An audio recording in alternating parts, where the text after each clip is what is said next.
Selamat pagi, Jemaat Gereja Khusus Ketapang yang Tuhan Yesus kasihi. Saya berdoa dan berharap kita senantiasa dilindungi dan menerima damai yang daripada Allah. Mari sebelum kita merenungkan firman Tuhan, kita berdoa terlebih dahulu. Bapa dalam surga, terima kasih untuk hari baru yang Engkau sediakan bagi kami. Terima kasih untuk kekuatan yang Engkau berikan bagi kami menjalani hari demi hari. Berbicaralah ya Tuhan melalui firman-Mu kepada setiap kami. Dalam nama Tuhan Yesus kami berdoa. Amin. Renungan firman Tuhan hari ini terambil dari 1 Korintus pasal yang keempat, ayat yang ke-8 hingga yang ke-13.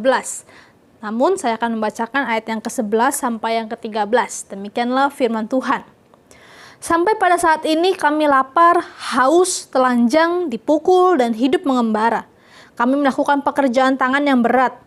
Kalau kami dimaki, kami memberkati. Kalau kami dianiaya, kami sabar. Kalau kami difitnah, kami tetap menjawab dengan ramah.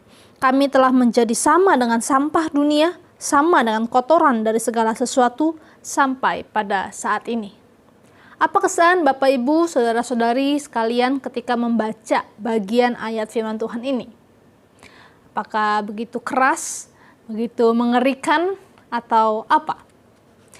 Ayat-ayat ini ditulis bukan untuk menakut-nakuti kita sebagai para pengikut Kristus. Ayat-ayat ini bermula dari jemaat Korintus yang sombong atas keadaan dirinya.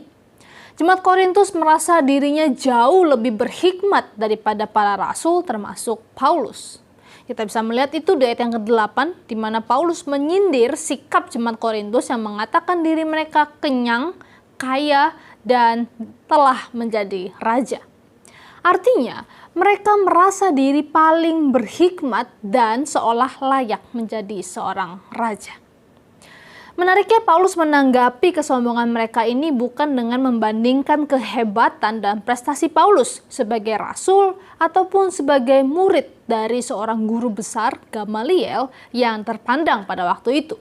Paulus malah menunjukkan kehinaan para rasul dari berbagai macam penderitaan yang mereka alami. Mereka kelaparan, kehausan, telanjang, atau dapat kita juga pahami sebagai kekurangan pakaian.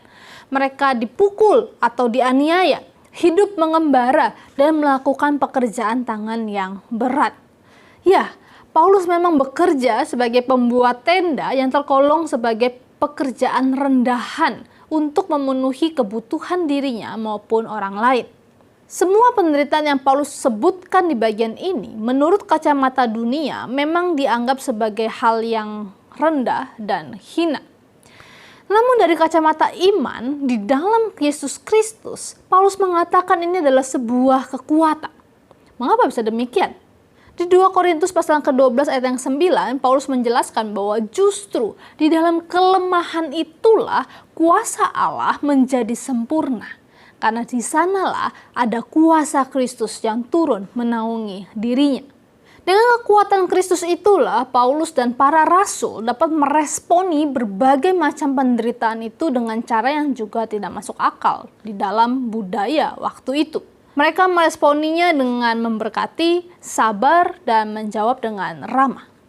Dalam budaya waktu itu, respons para rasul ini juga adalah sebuah kelemahan dan ketidakberdayaan. Kalau orang itu kuat, maka orang itu harusnya menentang para musuhnya. Tapi bagi Paulus, sikap inilah kesabaran, memberkati, menjawab dengan ramah, itu menunjukkan kemenangan dan kekuatan. Karena sebenarnya ia sedang meneladani Tuhan Yesus, Sang Guru dan Juru Selamatnya yang agung.